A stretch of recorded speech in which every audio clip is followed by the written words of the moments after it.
ये देखें हमारा सालन पक चुका है। ये देखें इसका रंग देखें कितना अच्छा लाल, बहुत ही लजीज मज़ेदार।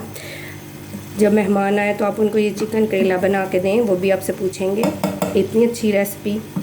अब हम इसके अंदर डालेंगे हमारे प्याज गोल्डन ब्राउन हो गए हैं, ये देखें। अब हम इसमें मैंने 3 अदर टमाटर लेके उनको कट कर लिया। अब इसमें ऐड कर दूँगी, और एक हरी मिर्ची भी कट कर दिया मैंने, अब इसमें डाल दिया। अब इस मसाले को हम भून लेंगे, इसकी अच्छी से भुनाई करेंगे। थोड़े से टमाटर सॉफ्ट होंगे तो हम अपने मसाले ऐड करेंगे। ये बहुत ही अच्छी रेसिपी बनती है, आप इसको ज़रूर बनाएं, ज़रूर ट्राई करें, ये बहुत ही मज़े की है।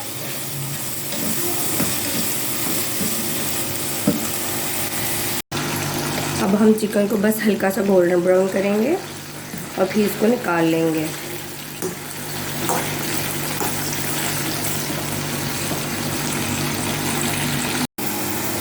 अब हमारे करेले फ्राई हो चुके हैं, अब हम इनको निकाल लेंगे। कितना सा गोल्डन ब्राउन करेंगे। अब हम इसमें अपने मसाले ऐड करेंगे। मैं इसमें डाल रही हूँ हल्दी 1/2 टेबल स्पून, लाल मिर्ची 1 टेबल स्पून,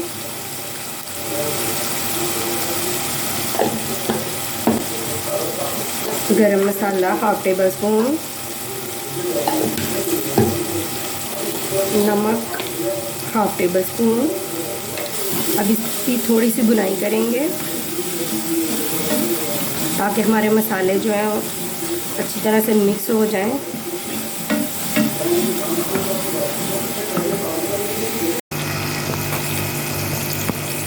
मसाले की भुनाई हो गई है। अब हम इसमें जो हमने चिकन फ्राई करके रखा था वो इसमें ऐड कर देंगे। मैंने चिकन को छोटा छोटा बारीक कट किया था, क्योंकि इसमें चिकन जो है ना छोटे छोटे पीस अच्छे लगते हैं करेले में, बड़े बड़े नहीं। जो हम रेसिपी आज आपके साथ शेयर कर रहे हैं उसमें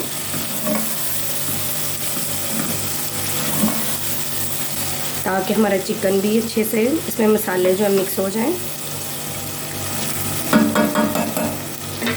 अब हम इसको ढक के रख देंगे।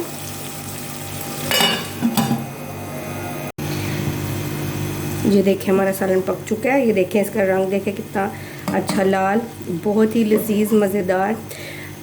जब मेहमान आए तो आप उनको ये चिकन करेला बना के दें, वो भी आपसे पूछेंगे। इतनी अच्छी रेसिपी। अब हम इसके अंदर डालेंगे थोड़ा सा धनिया,